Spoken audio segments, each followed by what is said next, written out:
Hi Chris, Hi. Welcome to Get Me Experts. So can you just talk about bit about the execution and what is that you are propounding?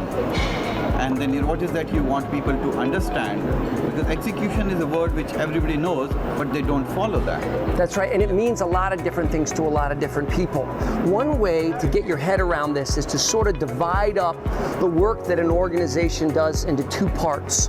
One part that you might call the day job. It's everything the organization does to sustain itself. Now, some people refer to that as execution, but you're really not executing on anything new. You're just maintaining. Yeah. What we talk about is execution in addition to what's already happening.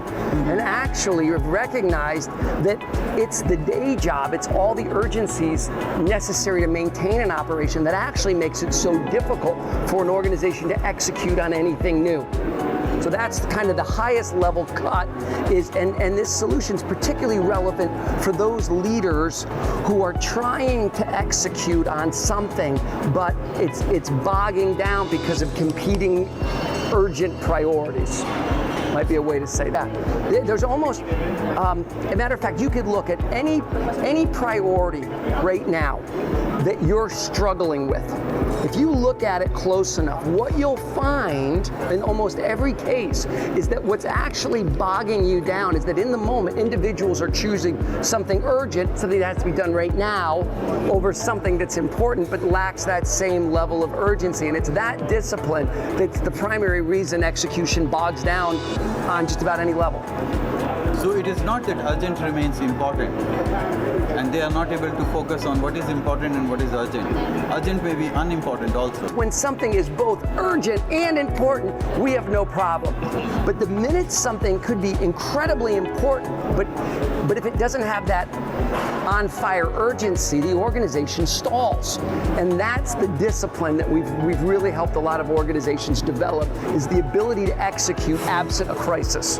Okay, so you do consulting also in execution, that how to execute in a better manner? Yeah, the best way to say what we do from a consulting standpoint, obviously there's the book, there's a lot of research and 2,500 organizational examples that we've got ourselves into.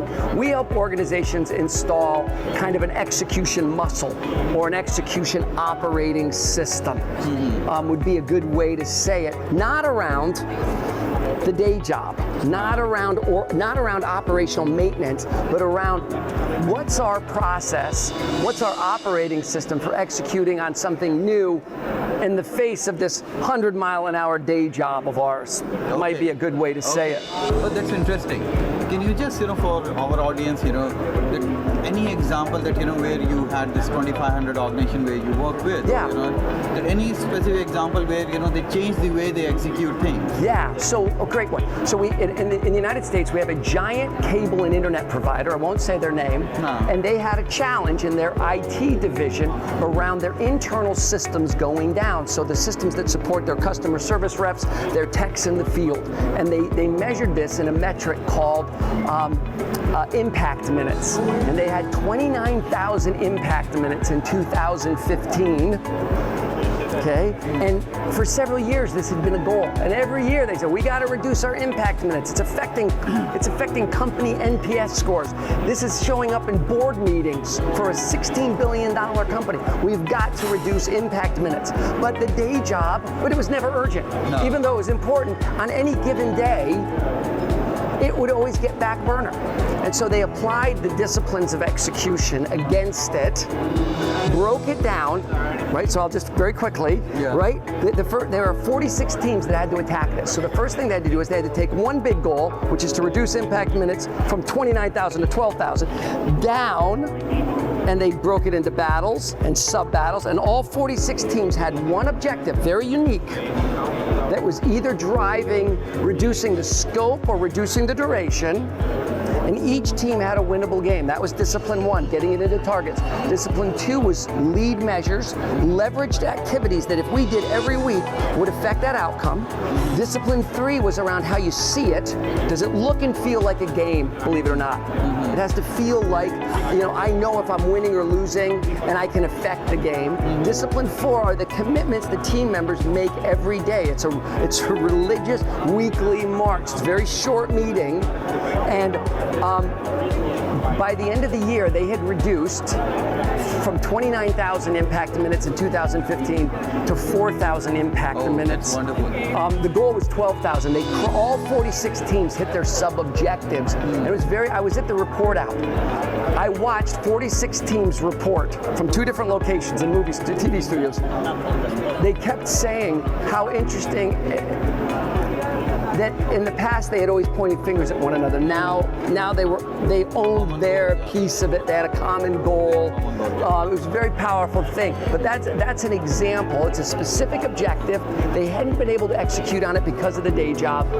And by the way, this is an interesting byproduct.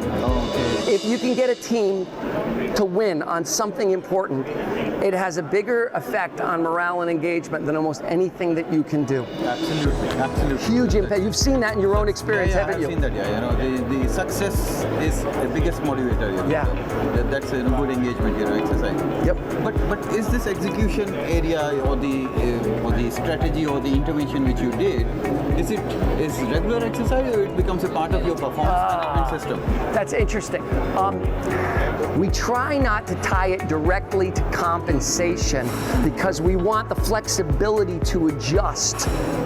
And I think if it can indirectly relate to compensation. So if there are existing performance metrics that are benefited from the disciplines and the exercise, that's great. But if you tie the actual process to compensation, it handcuffs what you can do, and it has kind of an adverse effect on the process. But the process stays. So like that same company, this year they're aimed at something different. So you might target different objectives from year to year, but you'll use the same approach, running different applications on a similar operating system might be a way to look at it. Okay. Let me ask you from a different angle, When I used to interview people used to say that, we are very good in execution.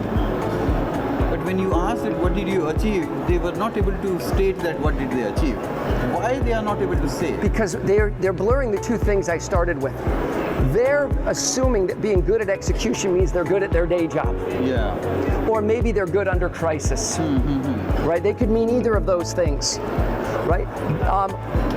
But if they're not able to articulate that they identified a target and they delivered on it, then the piece of execution that they're not good at, which is probably the most important piece, right, is the ability to execute in the face of the day job.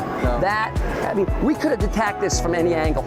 Right? We had a fresh look at this 15 years ago. Ram Charan, by the way, is the one, he was working with us. He pointed us in this direction. He had written that book in 2000 on execution, and he told us, he's good friends with our CEO, he said, this is the field you guys got to go after. But that's the angle that we took, the ability to execute in the face of the day job. Yeah.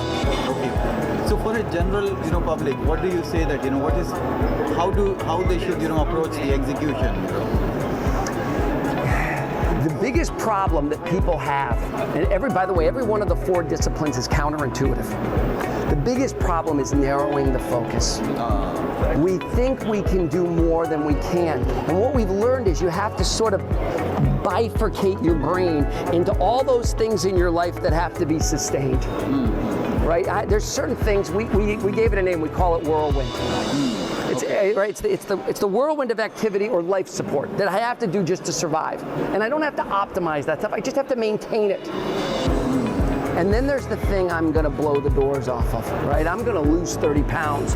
I'm gonna learn that new language. I'm gonna do, right? But that delineation between the stuff I maintain and the stuff I'm gonna really crush. Let me tell you where you'll see this.